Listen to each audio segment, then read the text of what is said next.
All right, guys, I don't know if you're interested in this at all, but I thought I'd make a short video on it. It might help some of you.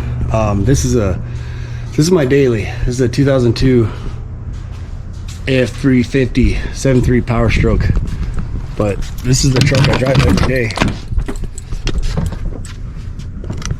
It's in really good shape considering all the stuff I put it through too, but I try to take care of it. It runs good. The interior is still really nice, except for that. So I was driving to work the other day, and the overhead display, you know, it tells like your compass and miles per gallon and all that. That was that hasn't been working for like at least a year, and I was like, man, I should really, you know, take that apart and try and fix it, you know, just keep everything working good on this truck. And I kid you not, like it might have been like 15 minutes later, hit a bump, this whole thing fell down, and here's part of it, just shattered into like 100 pieces, brittle ass plastic. So I got a new one on eBay, which is it already showed up. It's perfectly fine, and it was the cheapest option. I can't remember how much I paid. It was like 45 bucks or something. They had these, I seen them online for like, some of them were over 200 bucks. So 45 bucks, that did not include the computer part. So if you want to take yours apart, it has these clips, right? It clips in here, here, 4 spots. Sorry, 4 spots. Obviously I don't have to take mine apart because it fell apart. But, and then the computer portion here has 3 Torx screws. Take those out, unplug it, then that's free. So now what we're gonna do, or what we're gonna attempt to do, is resolder the computer board on that, which that is not my thing. All right, I was born a hammer, so all this little delicate stuff, not for me, but we're gonna give it a try. Here's the Torx screws. They're a T10. A T10 will get your computer housing off. And then there's another little Torx, I think it's even smaller than that, in the center that pulls the computer out of the little tiny plastic black housing. And then you can get to all your computer gadgets and all that, little tiny chips that I can't even see. So let's go to the barn and throw down some solder, and I'll show you how not to do it, and then we'll see if it works. All right, let's go. All right, so here's the new unit. I mean, it seems to be just fine, just like the factory one. And then here's the little guy, this right here with your buttons, and that's what the computer goes into. When you pull that little Torx screw out of the center, pop this thing out. Here's a little tiny Torx screw that I've already lost like 3 times. Okay, now, usually the culprits that are bad, let's see, what can I use to point here, are these little tiny guys in here that say 620 and 680, I think. I can't even read that anymore. I don't know how I'm gonna solder them, but I don't know if you can see in there, but these ones are lifted off the board. And I think what happens, you can kind of see they're pulled up. I think this thing gets hot, and maybe the solder gets hot and they detach from the board. So we're gonna try and resolder them. I don't know if you need to add flux or not. I'm probably just gonna try to throw some solder down and see what happens. But the only concerning thing is this part of the board right here, or display, is burnt, which I don't know, like I don't know if that's gonna wipe out half of this or all of it or what, but we're gonna solder these, plug it back in, see if it works, go from there. I mean, worst thing we can do is try. If it doesn't work, we'll have to buy another one, but these aren't cheap. These I can't even find on eBay for cheap. I think the cheapest one was 200 bucks, something like that. So let's try and fix it, see what happens. All right, I have no idea how I'm gonna show you guys this. There's 7 of these little tiny rectangles in there, and they're not all broken, but we're gonna solder all of them just to prevent that. Two or three were for sure loose. Okay, here goes nothing. Honestly, I have no idea what I'm doing here. I'm surprised I even have the right tools for this.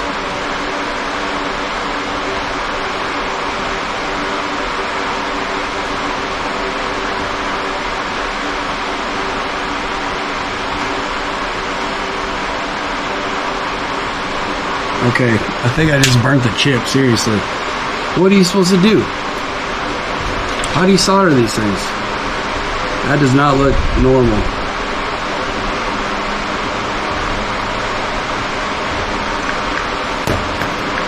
Huh. That ain't good.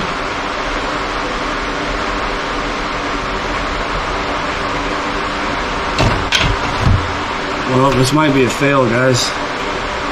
I touched the tip of the iron to the chip and it looks roasted. So this is probably not the right tool for the job.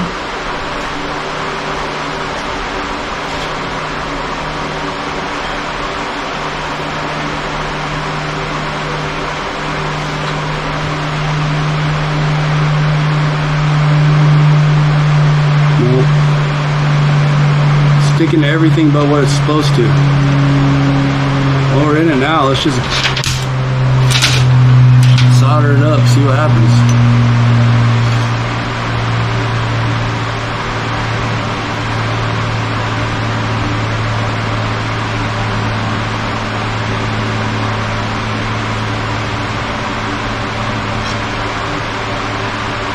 If you ain't supposed to breathe this stuff, why do they make it smell so good? Okay. Here's those.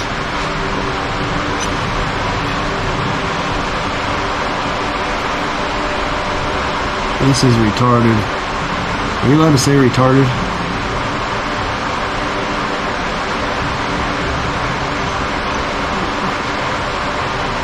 Solder is bouncing around. Sticking to everything but what I need it to. This doesn't look right to me, guys. I'm 100% messing this up.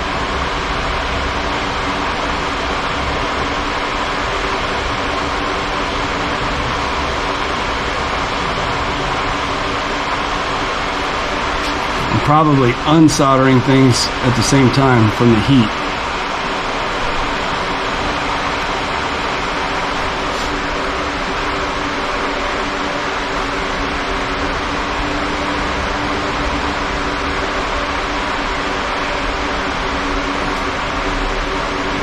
I don't know, I feel like there's gotta be a different way, huh?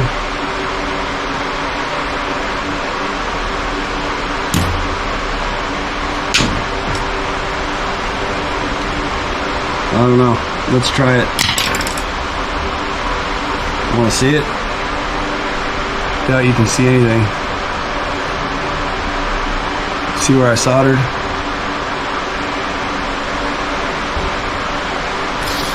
I don't know. Let's take it out to the truck, plug it in, see what it looks like, see if anything happens. All right, back in the truck. Let's see. I don't know if I can do this one-handed. Let's see. All right, got to get this plugged in here. The struggle is real. Okay, let's see. All right, it's plugged in. Okay, now, dude, let's start the truck, see if we can get some air moving in here. It's like 1,000,000 degrees with humidity today. Feels amazing. Okay. Nothing.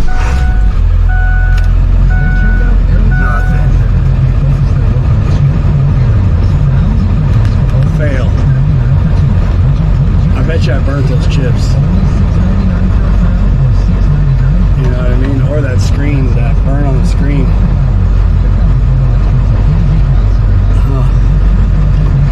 Okay, well, that's about the extent of my knowledge for resoldering computer boards, which is very basic. I don't know, we tried. Maybe we just have to buy one.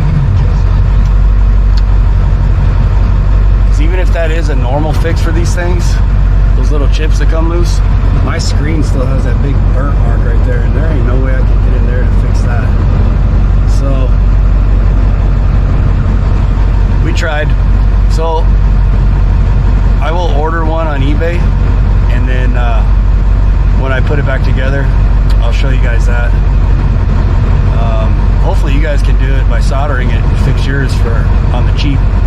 But that's it for now until we get a new part. Alright, this is about the best I could find. Rebuilt. It's showing that it works in the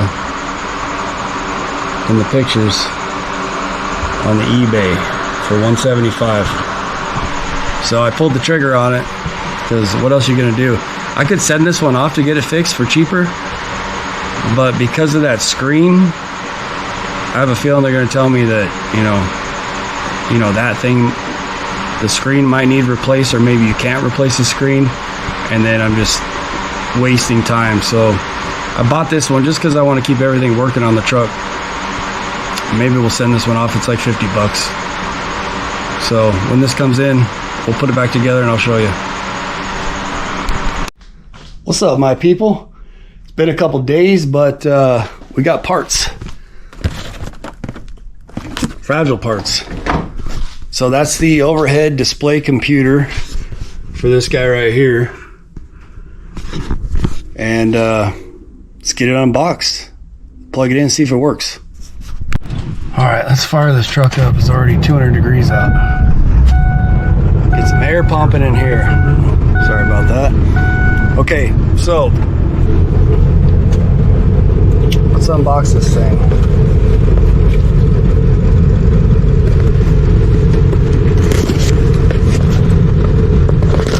Let's see what we're dealing with here. You know, we get spoiled with Amazon.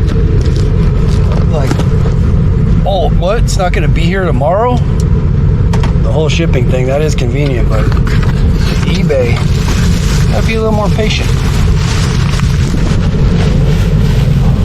I think it took 5 days for this to get here.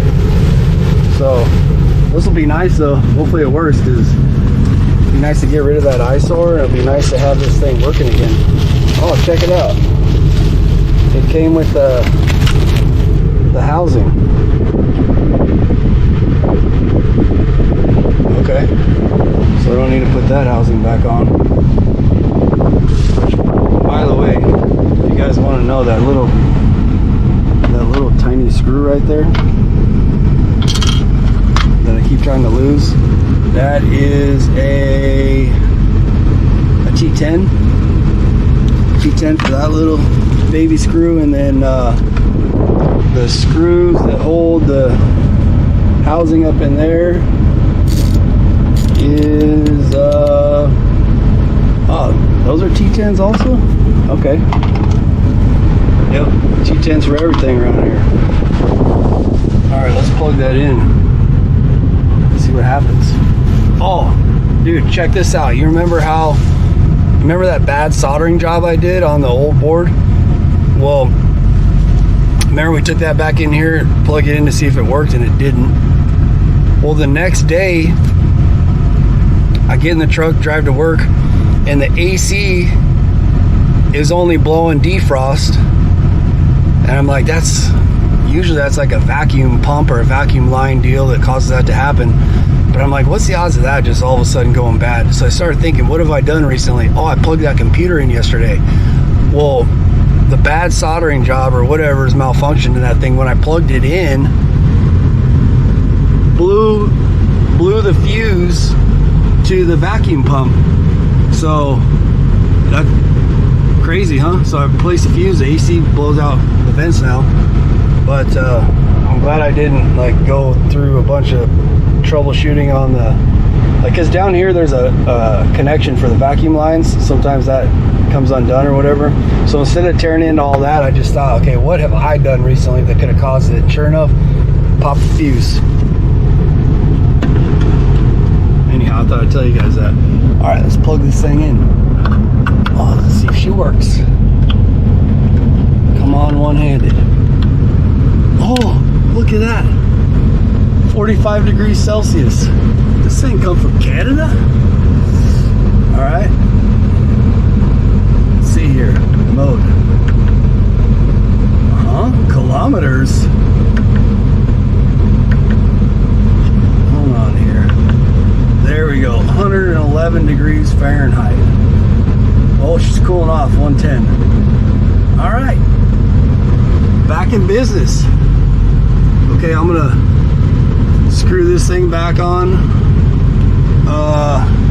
This guy here has the metal clips on it. These existing metal clips from the old one are still up in here, and I think I'm gonna leave these here because this stuff's kind of brittle. I'm afraid pulling these out is gonna break it, so I'll try to pop these ones off here and see if that'll work. Just click these into the old one. But yeah, hold tight. I'm gonna bolt this guy up and then see how that clips in there. Then I'll bring you back. All right, well there you go, it worked. I just pulled the these little metal clips off of the new housing, right? The new overhead console piece. Left the existing ones in that black plastic piece, and this thing snapped right up into place. eBay saves the day. I'm always nervous working with these plastic things, especially in the climate I live in. They get real brittle, but let me tell you something. If you can work on a second gen and not break plastic, you can work on anything. That thing, you even wipe down the dash and it falls apart. You know, like you wash your truck and pieces disappear. So that'll give you the practice to deal with any of these other plastic things. But this is fine. This clicked right in. Seems to be good. We'll see when we hit some bumps. Look, it's cooling down. 107 out. Not too bad, huh? Not too bad at 8:30 in the morning. Desert life, people. Ha! So I'll probably wait, because it's going to be like 116 this weekend or something. Way too hot to run the third gen out in the desert. I mean, you can do it. It's just hard on it. So we'll probably wait to get some footage of that. But when it cools off a little, or maybe we get some rain and it cools off, I'll take it out, get some cool footage and show you guys. But for now, that's it on this one. It feels good to, you know, it's something small, like something you don't need to have,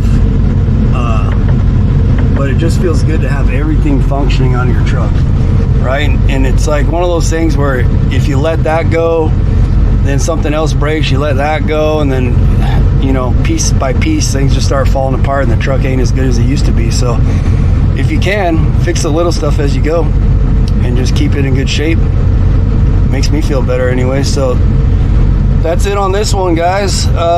Next one we will do more second gen stuff. It's just I got to get my butt outside. We'll probably, I mean, if we were smart, the first thing we would do is the killer dowel pin, because we're probably running on borrowed time unless we take it all apart and it's already been done. You know, whenever I do it, I always write on like the what do you call that, the core support or cross member thing there by the radiator. Always write on their KDP and the date. That way if you sell the truck, the new owner knows that, hey, I don't need to tear into this thing, it's already been done. So that, there's nothing written on my truck that says that, so I'm assuming it hasn't been done. But even so, if we tear it apart and that's been fixed, we can do the crank seal, because that's leaking anyways. And we got the seal already in the wear sleeve, so we just got to tear it apart. That'll probably be the next video. And then we have some other things to do too, like level the front end, put the shocks on, a couple more things. And then I want to talk to you guys about paint. Maybe we'll get a color. I kind of want to paint, I don't know, you keep it the factory color. I kind of wanted to paint a truck brown. I've never done that, like, you know, if it's the right color brown. I think it looks pretty cool. Anyways, let me know your thoughts on that, and catch you guys on the next one.